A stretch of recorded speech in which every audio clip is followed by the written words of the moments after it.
Hey folks, this is Kalani. As we get closer and closer to the new Shadowlands release date, we're sure to see some last minute changes to get the expansion all polished up and where the dev team wants it to be. They bought themselves an extra 4 weeks with the delay, so let's hope they use it to the best of their ability. An interesting change has made its way through the pipeline that will switch up a few things in the legendary crafting system, and there's a new way to acquire some legendary effects that you'll need if you ever want to craft your own legendaries. So let's break it all down and have a look at what's changed. Before we jump in, be sure to pop by our live stream sometime over at twitch.tv/KalaniTV. We go live every Tuesday, Wednesday, Friday and Saturday, and we always love chatting with you wonderful folks, so I hope to see you soon.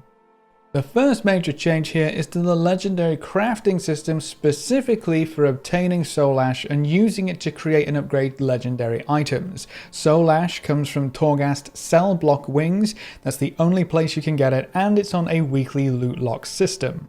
There are 8 layers or levels that you can progress through and complete. Layer 1 is relatively easy, Layer 8 is relatively hard, and it scales as you work your way through.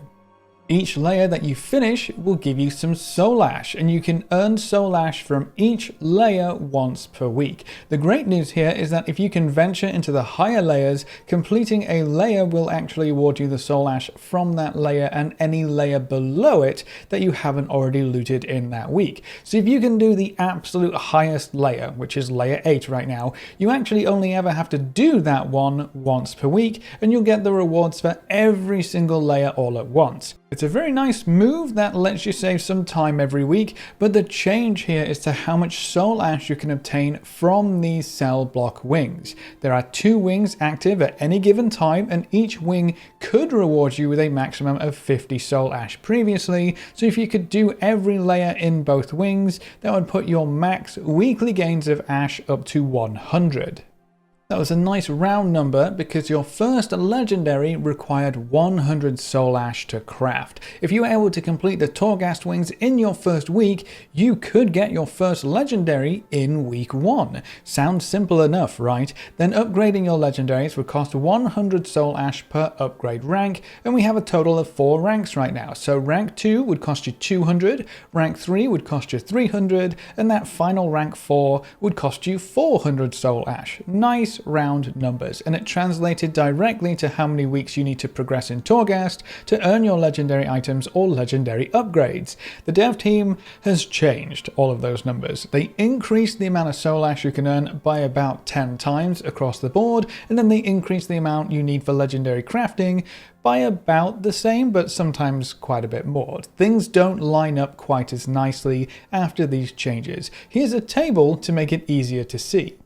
So the new values are all higher, but they also show less diminishing returns. It's a much smoother reduction in Soul Ash rewards as you climb up the tower, which means you are better rewarded for pushing some of those higher levels in the cell block wings. Some of the higher layers can get quite difficult, by the way, especially if you aren't gearing up in Mythic Dungeon gear early on. So getting up to layer 8 and clearing it in the first week is not something that everyone will be able to do. Just throwing that out there. Don't go into this expecting you can very easily clear the entire thing. The new values give us a max of 600 Ash per wing, or a total of 1200 for both wings.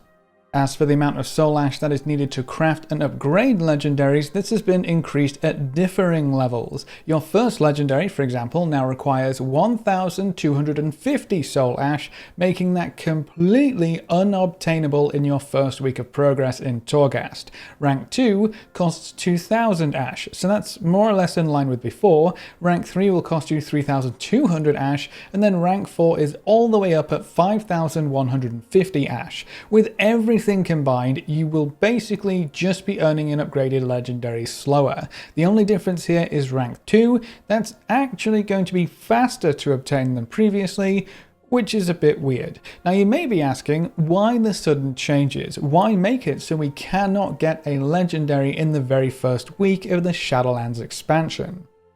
Maybe the dev team just wants to spread out that particular area of power progression a little bit more. Getting a legendary is going to be a big power spike, partly because the item level is going to be very high compared to your other gear, and partly because the legendary effects can have amazing results on your DPS and healing throughput. It's a legendary effect after all. Upgrading legendaries is only going to make those effects stronger too. So slowing down that progress might help to keep our characters a bit more in check. But remember, all of the Soul Ash earning values are maximum rewards. You have to clear Torghast Layer 8 to get those in both wings, and that's not going to be achievable for everyone in the game, especially in the first week. Torghast can get really hard sometimes, and you are relying on RNG at least somewhat with the anima powers that are on offer. Torghast is also very gear dependent, so if you aren't getting into Mythic Plus dungeons and gearing up quickly, you will also probably struggle more. That means you might not have been able to earn enough Soul Ash to get your first legendary in week 1 anyway. With these changes, no one is capable of getting their first legendary in week 1, so everyone stays on an even playing field for longer. Because the Soul Ash rewards have diminishing returns the higher up you go, this also means you can very easily collect your first legendary in the second week by only clearing about half of the available layers. If you complete the first 3 layers in both wings for 2 weeks, that right there is enough for a legendary. That is most definitely within reach for most players. At the very least, it's far more obtainable when compared to clearing up to layer 8. So this might be a change to help the casual players. It might be a change to help players who thought they might have to grind day and night in Torghast to be able to keep up with everyone else earning legendaries in the first week. Some players don't have the time to bash their heads against Torghast until layer 8 finally goes down. Some players might not be able to complete it anyway due to gearing problems. Now no one can get their legendary in the first week, so it might help players think, you know, I don't need to spend all that time in Torghast because I'm not getting it this week anyway. I can do a few layers and be done for now. I'll get my legendary next week along with everyone else. It might relieve a bit of the pressure that we all feel when we hit max level in a brand new expansion to get everything done as quickly as possible and grind absolutely everything out. There's so much to do and so much to explore. You don't want to be stuck grinding just one area because you feel like you're going to be significantly behind if you don't get it done. Just my 2 cents. I don't know if that's why the dev team did slow things down, but either way, you cannot get your first legendary in week 1, and upgrading legendaries will be quite a bit slower overall, especially getting to that rank 4. In a little bit of other news, we also have a new way to earn some legendary effects. If you aren't too sure how legendary effects work in general, to craft a legendary you need several different parts. The Soul Ash, which we just talked about, that comes from Torghast. You also need a base crafted item that comes from Crafting Professions, and some stat missives that will let you pick your legendary item stats. They come from Inscription. The last piece of this puzzle is the actual legendary effect. This is the main power component of a legendary because that's the part that actually affects your spells and abilities and how they work. Sure, a higher item level is nice, more stats are nice, and the orange text of a legendary, let's be honest, is nice. But without the effect, is it really a legendary? The effects are also arguably the hardest part to obtain because you have to do specific types of content to get specific effects. You can look up what legendary effects are available for your class and spec in game 2, which is super neat. If you open your adventure guide in Shadowlands, there is a tab up at the top called Powers. If you click on that, you can sort through all the different powers and effects you can earn, so you can find the one that you really want and look up where it comes from. They can come from dungeons or raid bosses, PvP, rep vendors, the weekly box, Torghast, lots of places really. Now in previous beta builds, this section would actually tell you exactly where each power came from, but I guess the dev team decided that was too easy or something because they removed it. I would personally like to see that return. It gave this window more meaning and it let you actually look things up in game, which is always nice instead of hopping over to the nearest third-party website, but at least you can still see what powers you can obtain. I guess that's another change you can add to the Legendary Acquisition Adventure, but the main point here is that while legendary effects are supposed to come from very specific sources, a new item was added in a recent build that goes around all of those sources. The Chronicle of Lost Memories will allow you to learn a legendary power that you do not already have. So it's another random wildcard item that will help you fill in some gaps in your collection, but because it's entirely random, you won't want to use this thing willy-nilly or even early on. The best time to use it will likely be after you've already earned the easiest legendaries, like early dungeon boss legendaries or PvP legendaries, or maybe even the raid legendaries if you know you're going to raid at least normal.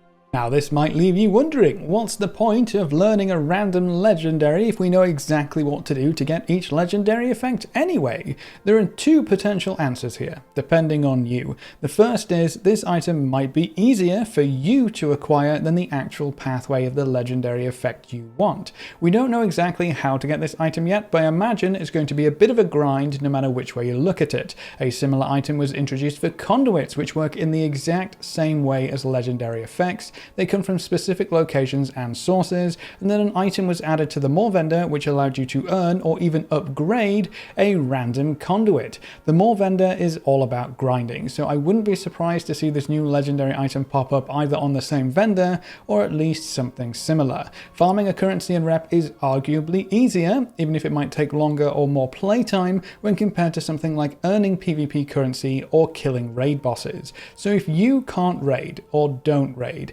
you know, farming's going to be easier. The second reason for this item existing is to give you another option. Remember how some of your essences in Battle for Azeroth came from content you might not have liked? Remember when those essences were incredibly powerful? Remember how you probably felt like you had to do that content to get that essence even though you really didn't enjoy it? Having this wildcard item allows you to bypass that feeling.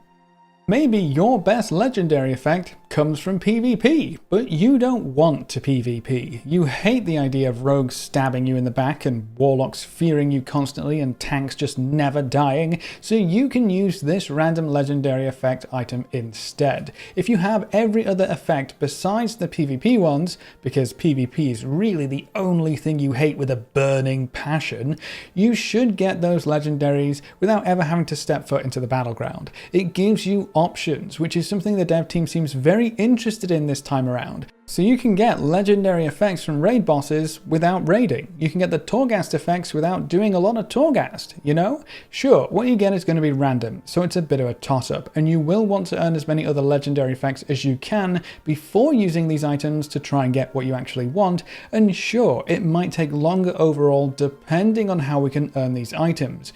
But you have a choice, and that's the important part. When we know how to get our hands on this new legendary effects item, I'll be sure to let you know. Now, while we're waiting for more beta info, a few changes were made to the live game as well. If you watched the video talking about the release date of Shadowlands, the new one, not the old one, you may have picked up on the part where the usual time frame for the WoW Anniversary event would cross over right with Shadowlands launch. And while that's all very exciting with the events and whatnot, it would have given us the anniversary bonus experience buff for our leveling adventures. An extra 16% experience would have been huge. And I guess the dev team kind of agreed, because they moved the entire anniversary event to, well, to right now. If you log into the game today, you'll be greeted with a special surprise. The WoW Anniversary event is now active, so you can hop into old Alterac Valley, grab some cool transmog rewards and make good use of that anniversary experience bonus.